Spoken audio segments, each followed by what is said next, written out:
Pemilihan materi pengembangan sarana atau media pembelajaran. Sebelum kita membahas tentang bagaimana memilih materi pengembangan, kita perlu memahami dulu apa itu pengembangan. Pengembangan itu merupakan usaha peningkatan kualitas untuk memenuhi kebutuhan yang optimal. Bila pengembangan itu menyangkut sarana atau media pembelajaran, itu sangat tergantung yang pertama pada materi atau pokok bahasan. Yang kedua itu jenis atau tipe media atau sarana. Yang ketiga, tingkat satuan pendidikan. Maksudnya apakah itu media atau sarana untuk tingkat SD, SMP, atau SMA. Sedang pengembangan sendiri itu akan baik kalau kita tahu lebih dulu bagaimana kondisi awal, baik itu suatu sekolahan atau secara umum, apakah media itu sudah ada atau belum ada. Dalam pengembangan suatu media, kita perlu memperhatikan bagaimana kriteria penentuan media yang tepat. Yang pertama itu media harus sesuai dengan tujuan yang ingin dicapai. Yang kedua, karakteristik media itu sesuai dengan proses pembelajaran. Maksudnya apakah media itu cocok untuk kerja kelompok atau secara klasikal atau secara individual. Yang ketiga, mampu mendukung isi bahan pelajaran, di mana biasanya materi pembelajaran yang menyangkut tentang konsep maupun prinsip itu sangat membutuhkan media untuk mendapatkan pemahaman yang baik. Yang keempat, mudah diperoleh atau dibuat. Yang kelima, itu mudah digunakan atau diakses. Dan yang keenam, itu penggunaannya efisien waktu. Berikutnya, media harus sesuai dengan taraf kemampuan berpikir siswa. Ini maksudnya itu apakah media tertentu itu cocok untuk anak SD atau cocok untuk anak SMP, karena untuk anak SD itu kemampuan berpikir itu berbeda dengan anak SMP. Kemudian media juga harus sesuai dengan kompetensi guru. Maksudnya apa? Karena guru itu juga memiliki keterbatasan di dalam penggunaan suatu media. Maka di dalam pengembangannya nanti harus melihat apakah guru yang bersangkutan itu kompeten untuk menggunakannya di dalam proses pembelajaran.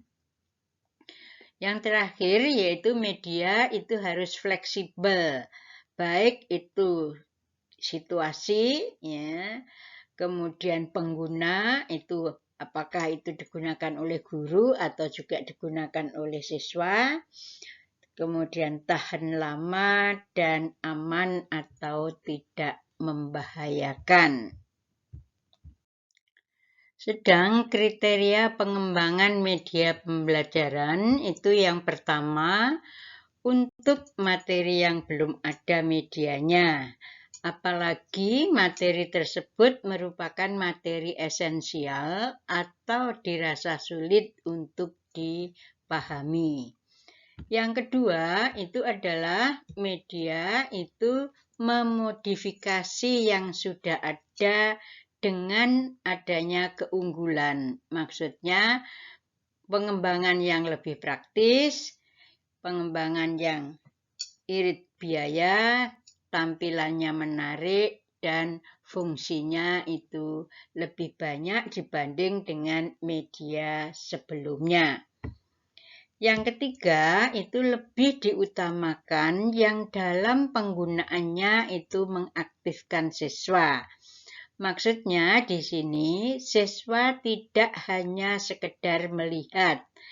Kalau seperti ini, itu artinya media itu sebagai alat peraga bagi guru.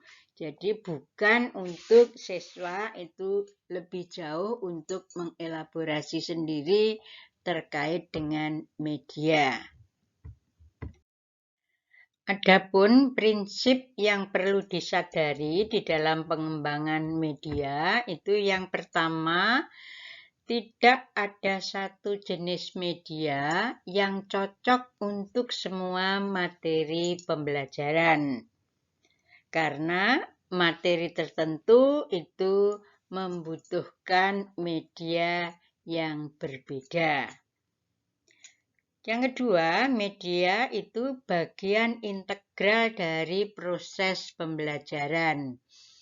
Maksudnya, kebaikan suatu media itu tidak hanya dilihat dari segi medianya sendiri, tetapi juga tergantung bagaimana guru itu menerapkan di dalam proses pembelajaran.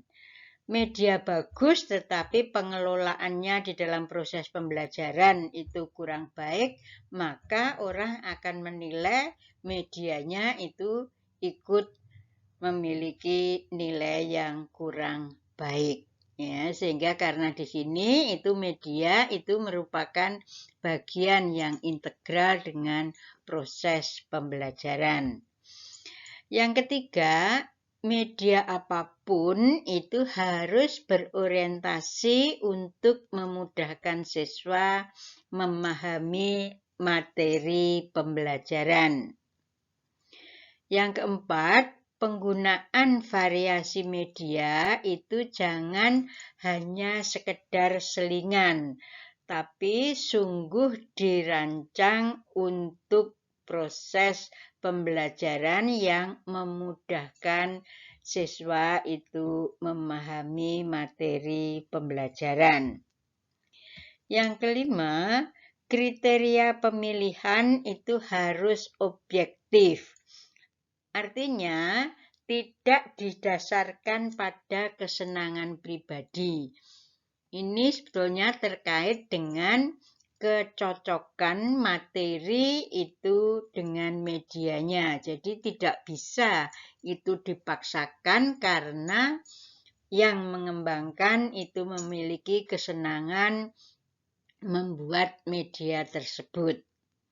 Sedang yang keenam, media itu tidak ditentukan oleh kekonkretan atau keabstrakannya. Ya, jadi belum tentu media yang konkret itu lebih baik daripada media yang bersifat abstrak. Karena tadi media itu merupakan bagian integral dari proses pembelajaran. Jadi bagaimana guru itu menggunakan media. Nah, sekarang bagaimana prosedur pengembangan media? Langkah yang pertama itu perlu melakukan analisis atau survei kondisi awal, baik secara mikro, yaitu suatu sekolah tertentu, atau skala makro yang dimaksud pada umumnya. Tahap yang kedua itu adalah penentuan tujuan pembelajaran yang ingin dicapai atau dikembangkan. Yang ketiga, itu pemilihan media secara objektif, itu maksudnya harus berorientasi pada tujuan pembelajaran dan memperhatikan kriteria maupun prinsip pengembangan. Yang keempat itu perancangan desain. Nah, di dalam merancang desain itu pengembang perlu mengkaji beberapa sumber yang terkait dengan media yang telah dipilih. Yang keempat itu adalah penyiapan bahan-bahan yang diperlukan. Tahap berikutnya itu adalah pembuatan atau perakitan sampai dengan pengemasan. Di mana di sini setiap tahap itu perlu didokumentasikan karena nanti dibutuhkan untuk penyusunan manual pembuatan media. Setelah itu dilakukan penyusunan manual cara pembuatan media. Tahap berikutnya itu adalah melakukan simulasi penggunaannya. Di mana di sini setiap perubahan langkah penggunaan itu perlu didokumentasikan karena digunakan untuk menyusun manual, khususnya adalah manual cara penggunaan media dalam proses pembelajaran. Baru yang terakhir nanti menyusun manual cara penggunaannya. Sebagai catatan itu kita perlu menyadari bahwa dari hasil simulasi penggunaan media yang dibuat itu memungkinkan adanya perubahan atau penyempurnaan. Sehingga manual cara pembuatannya pun perlu direvisi. Yang kedua, dalam manual cara penggunaan media perlu disampaikan apakah media itu sebagai alat peraga yang digunakan guru untuk menjelaskan materi atau sebagai media untuk siswa.